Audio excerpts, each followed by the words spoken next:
Paramashivoham.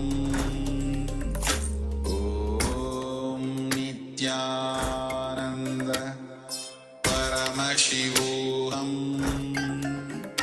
Om Nithyananda Paramashivoham. Om Nithyananda Paramashivoham.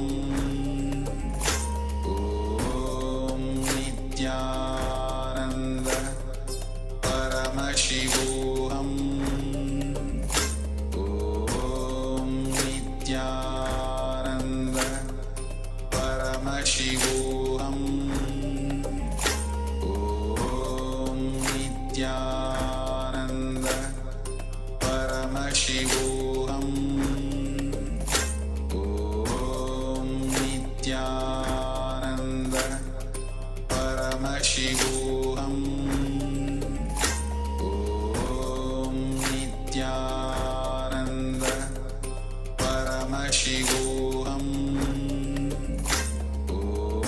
Om Nithyananda Paramashivoham.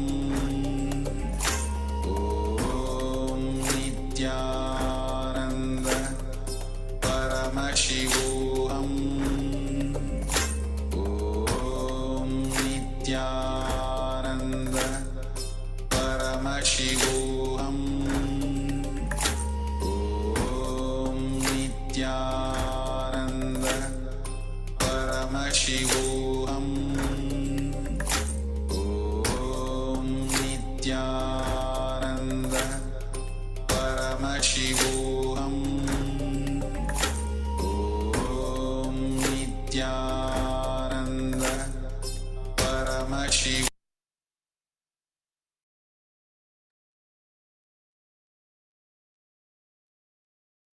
Now, please post your power manifestation experience.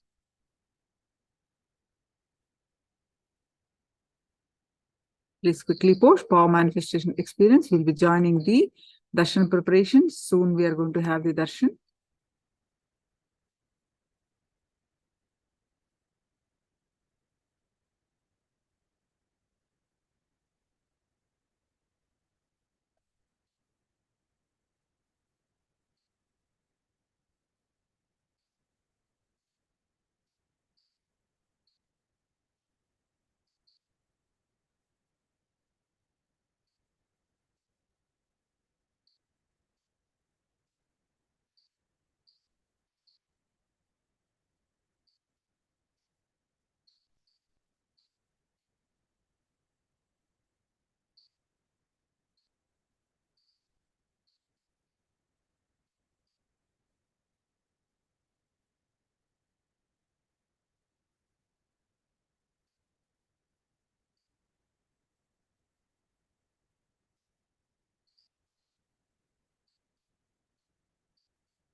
Guru Prasadini. It moved forward as they declared. Wonderful. Kids have e-Gurukul, so I'll be back in a bit. Okay. So Isabelle, no role. You can just say get to manifest more.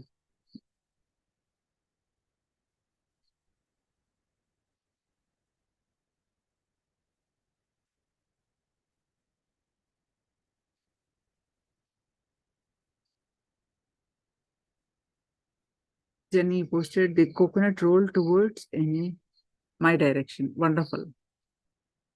Now we'll be joining the darshan preparation. Soon we are going to have darshan and we'll be joining the darshan preparation. Stay tuned for the darshan of our beloved Bhagwan.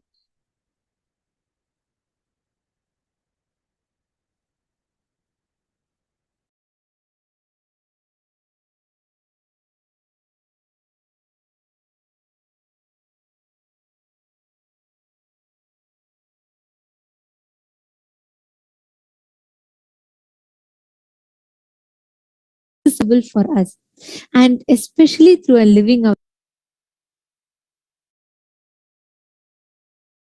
avatar. When you connect, the living avatar makes it so easy. He literally channels the energy for us to connect to. That is why whenever we offer sevas like Pratyaksha Pada Puja, when we offer the abharanas, when we offer the various different offerings to the Nijavatara, it directly opens us to the channel of Subramanya, who manifests through the Nijavatara for us to access, for us to enjoy, for us to benefit from immensely.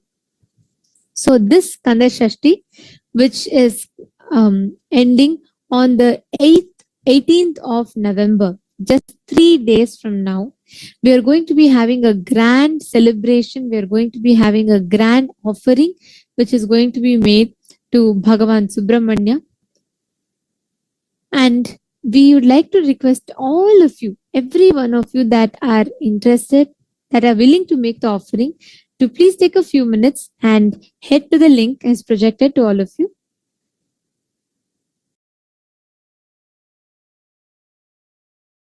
Each of these sevas, for example, the first seva that you're all seeing, the Shatru Samhara Trishati Archana and the Shatru Samhara Trishati Homa, each of these these are all grand homas offering to the fire, which benefits us where all the enmity, Shatru Samhara, the destruction of enmity, not just external enemies, even internal enemies, the enmities like anger, jealousy, all of this is destroyed by Subramanya.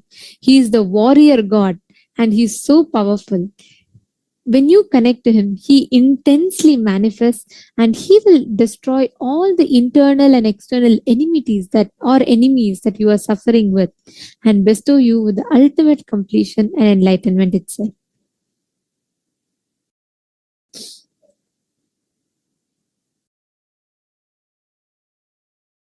And we also have the Devasena Kalyana.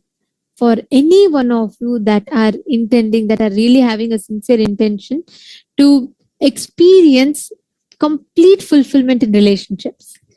Through this ritual, through the Valli Devasena Thirukalyanam, where Subramanya marries his divine consorts, Valli and Devasena, you can make this offering.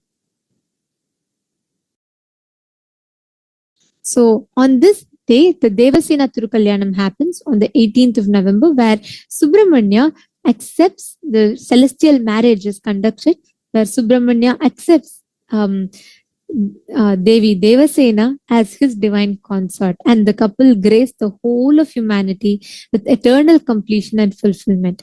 If you are just married, or if you are going to get into relationship, just gotten into relationship, you should definitely offer this, because this is one of the best ways you can receive the boons and blessings from Subramanya to experience completion and fulfillment in your relationship.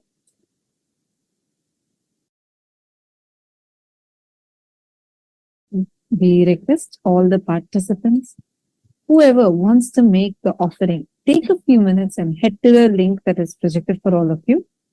Please head to events.kailasa.org/payments.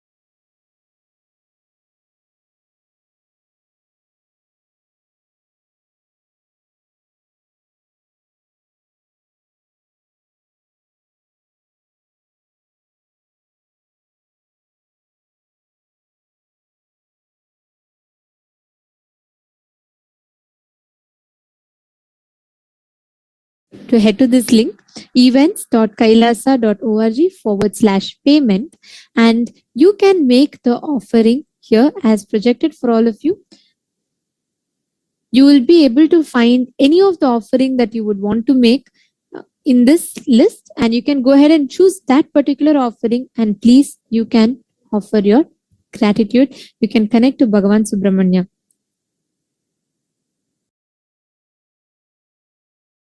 We are now going to be taking you all through how to make this payment. We request all of you to please kindly head to this link and how to offer, like what you exactly need to be doing.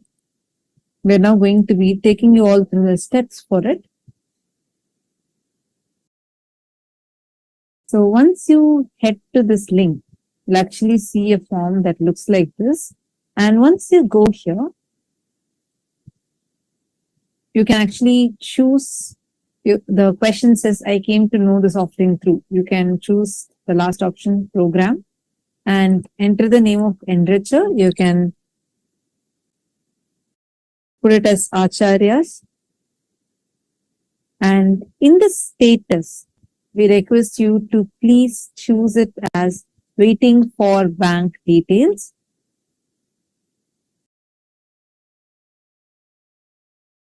And here you have the options where you can choose what exact seva you want to offer, whether it's Shatru Samhara Trishati Homa, Shri Ananda Subramanya Abhishekam, or Subramanya Devasena Kalyanam, or Shatru Samhara Trishati Archana.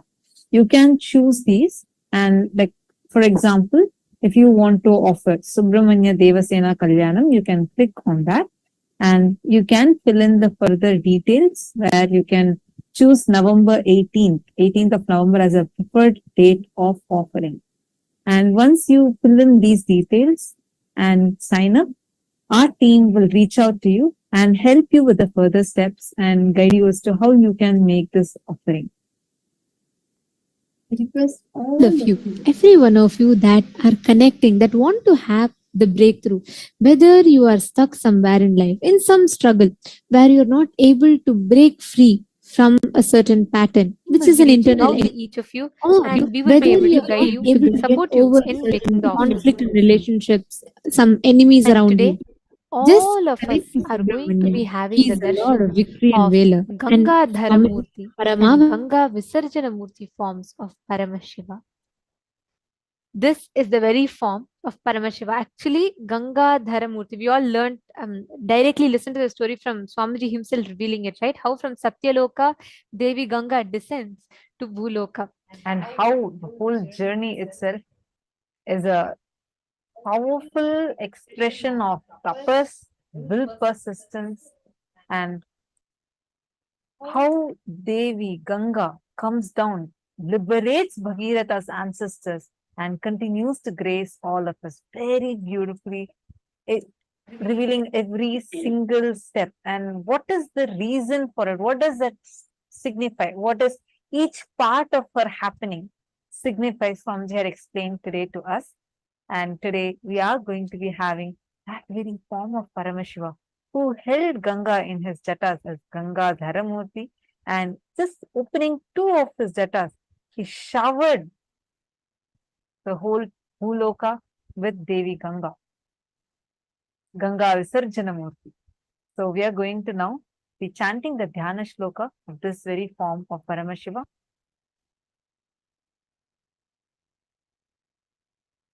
Please sit straight.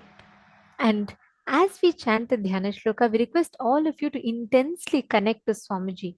This is one of the best ways to prepare to receive the energy of this particular Murti, this particular manifestation of Paramashiva.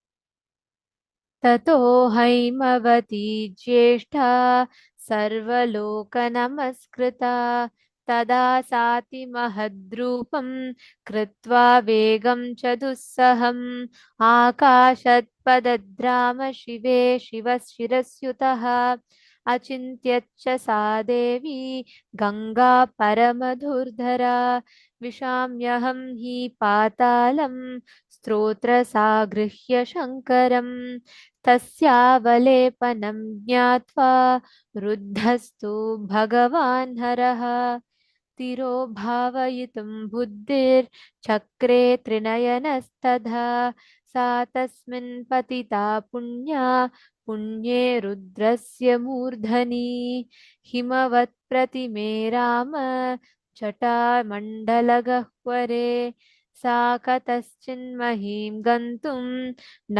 शक्नोद्यतमास्निथा नैव सा निर्गमं लेभे जटामण्डलमन्ततः तत्रैवाभं भ्रमद्देवी संवत्सरगणात् बहून्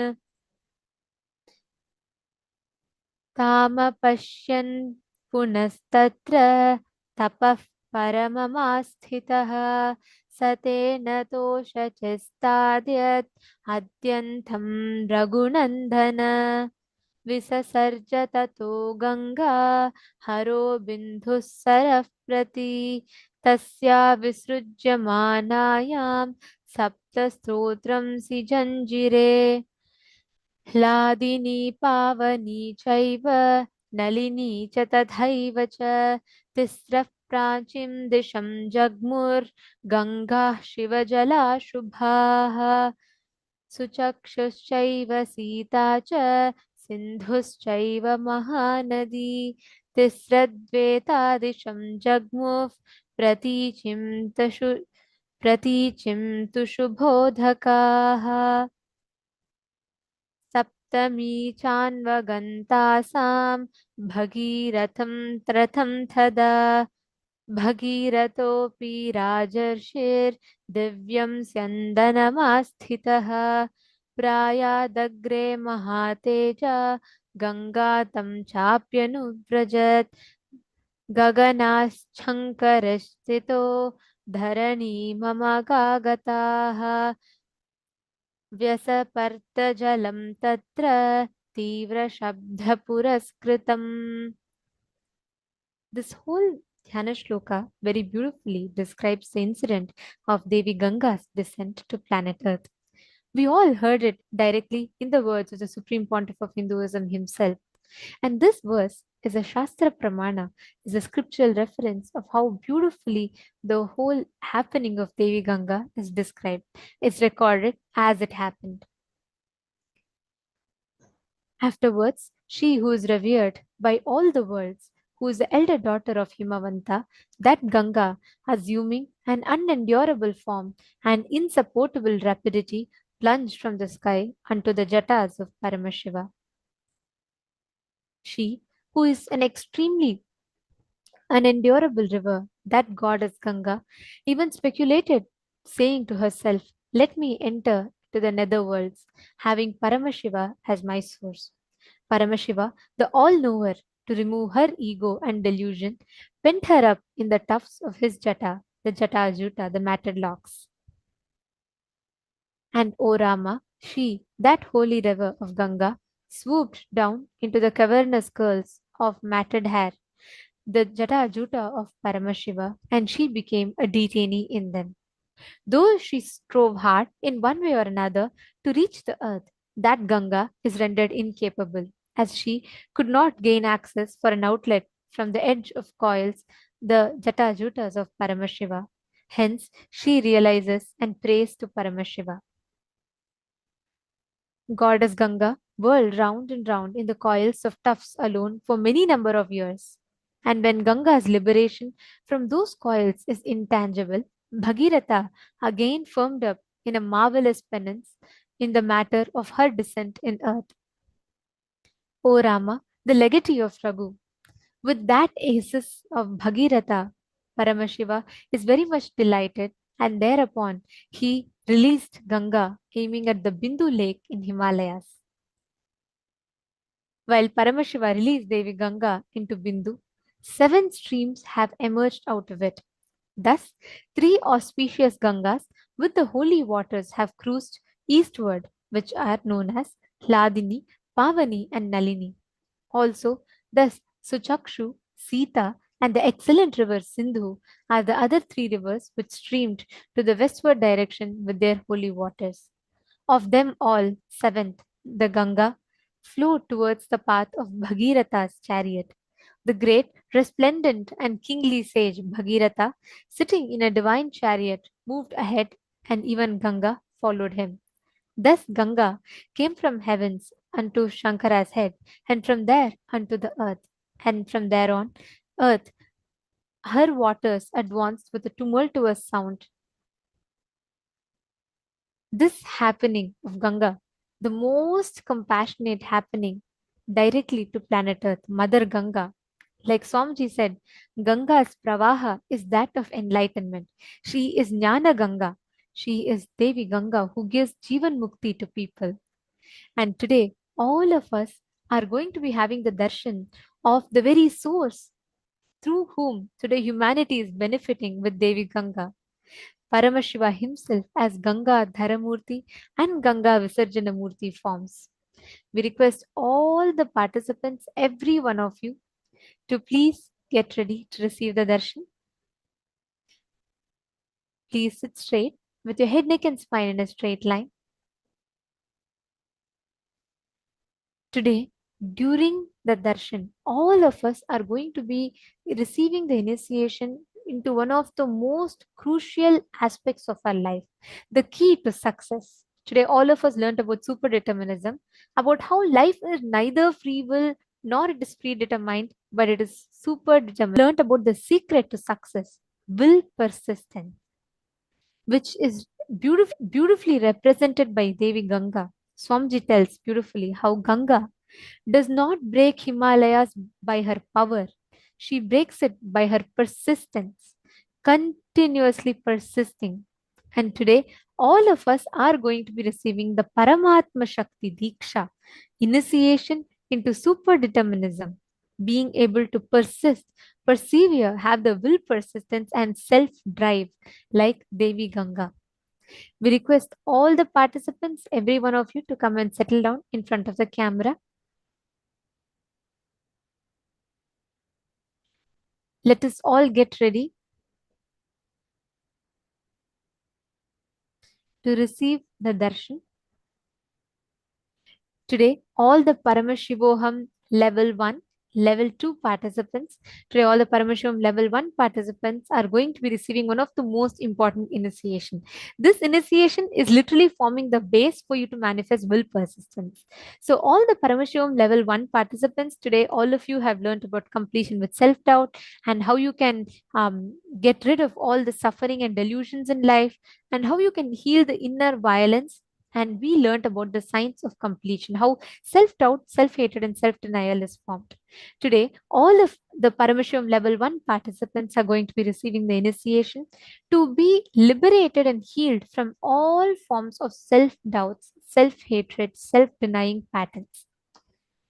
The Paramashivoham Level 2 participants, today all of you, the Paramashivam Level 2 participants, have learned about intensity, how you can manifest the intensity and continuity in life. We learned about Shakti, the life energy. Shakti Pada, how you can entangle, experience that life energy from the avatar. And we learned about responsibility, how responsibility is what makes us manifest Paramashivatva. So today, all the Paramashivoham Level 2 participants are going to be receiving the initiation to be able to manifest Shakti, where, as we all learned, about intensity and continuity, and manifesting Paramadvaita through that. To all the Paramashivam Level 3 participants, today we all learned about how we can manifest will persistence, how we can experience that space of self-drive and will persistence like Devi Ganga. Today, all of us are going to be receiving the Paramatma Shakti Diksha, where we're going to be receiving experientially the initiation into will persistence. So let us all get ready. I request all the participants to please gather and settle down.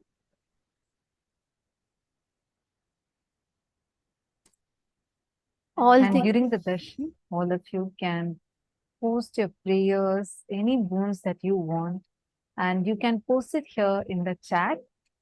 It's available, like Swamiji himself is going to be reading your prayers and giving you blessings. You'll receive the transcribed responses from Swamiji sent to all of you in your Zoom chats as well as the social media platforms, including Facebook, YouTube, Twitter, and Instagram. There is also a WhatsApp community that is available. Now, our support desk team will post all these links for all of you in your chats. We request all of you to please have another gadget open with you so that you can easily navigate across all these 6 platforms and post your prayers and receive blessings from Swamiji.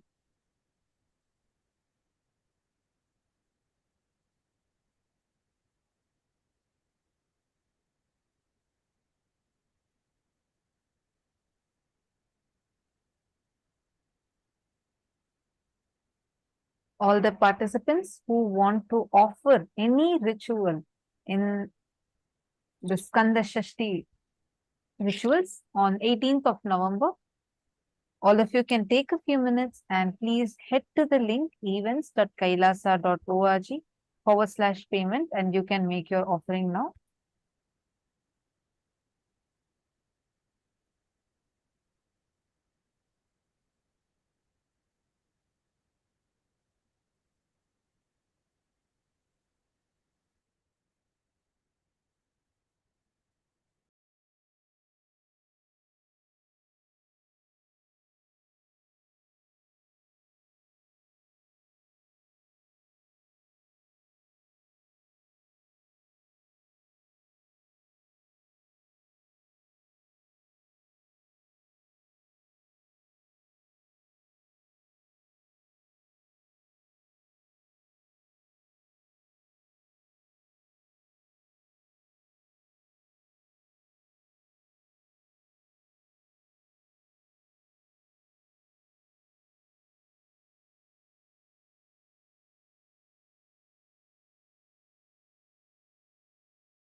to all those who have signed up, and every one of you who will be needing further information. The team will be reaching out to you all.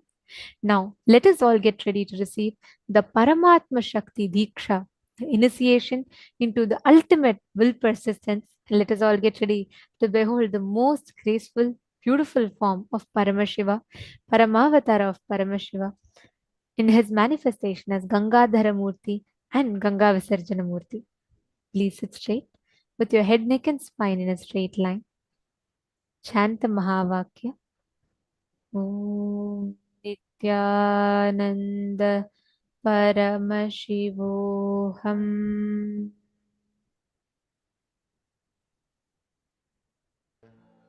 Paramashivoham. Om Nithyananda.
Connecting with the divine with your eyes closed is meditation. Connecting with the divine with your eyes open is darshan. Come, let us all now move from meditation to darshan. Slowly, very slowly, please open your eyes.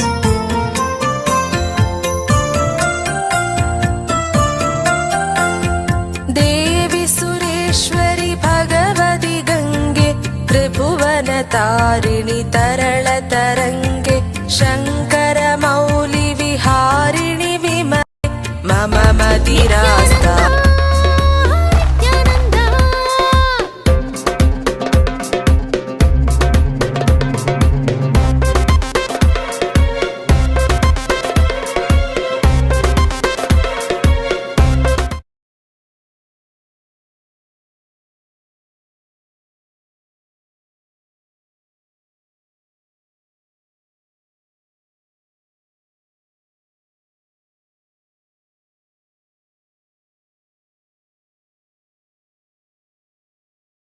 Nithyananda, Paramakripa Nithyananda, Bhakta Uddhara Karo Nithyananda, Paramahamsa Nithyananda, Paramakripa Nithyananda, Bhakta Uddhara Karo Nithyananda.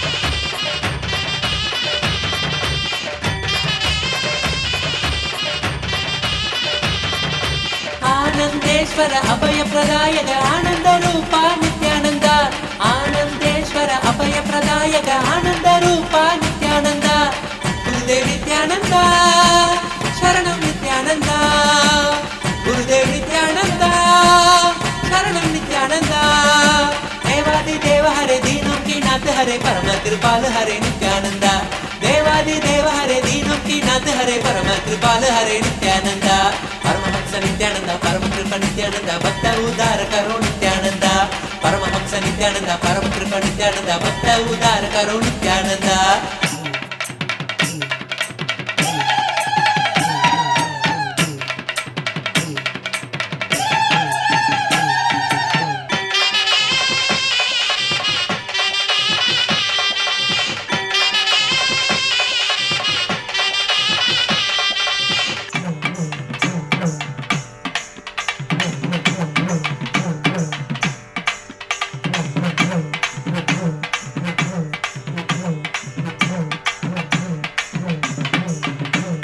Nithyanandam Nithyanandam எங்கும் எங்கும் நித்யானந்தம் கங்கையாக பொங்கிடவே கண்டோம் நித்திய சங்கமத்தில் ஆனந்தமும் கொண்டோம் நித்யானந்தம் நித்யானந்தம் எங்கும் எங்கும் நித்யானந்தம் கங்கையாக பொங்கிடவே கண்டோம் நித்திய சங்கமத்தில் ஆனந்தமும் கொண்டோம் நித்யானவன் நித்யானந்த தரிசனம்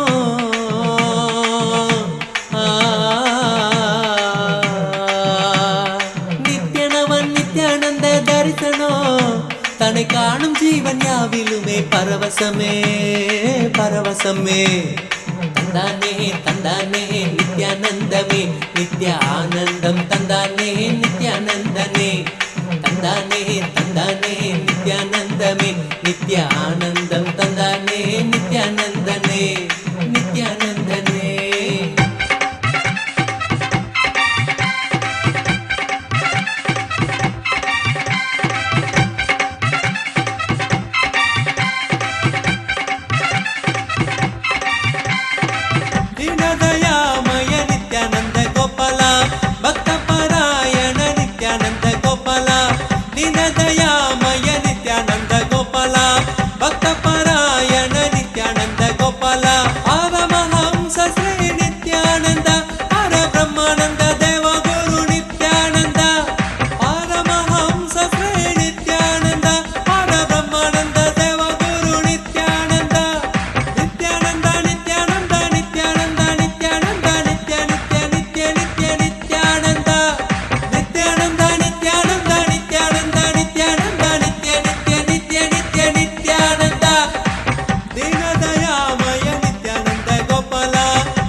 Shiva, through the Paramavatar of Paramashiva, the Supreme Pontiff of Hinduism, our beloved Swamiji, as Swamiji has manifested here as Gangadhara Murti and Ganga Visarjana Murti, to initiate all of us into Paramatma Shakti, into will, persistence, and being able to manifest super determinism.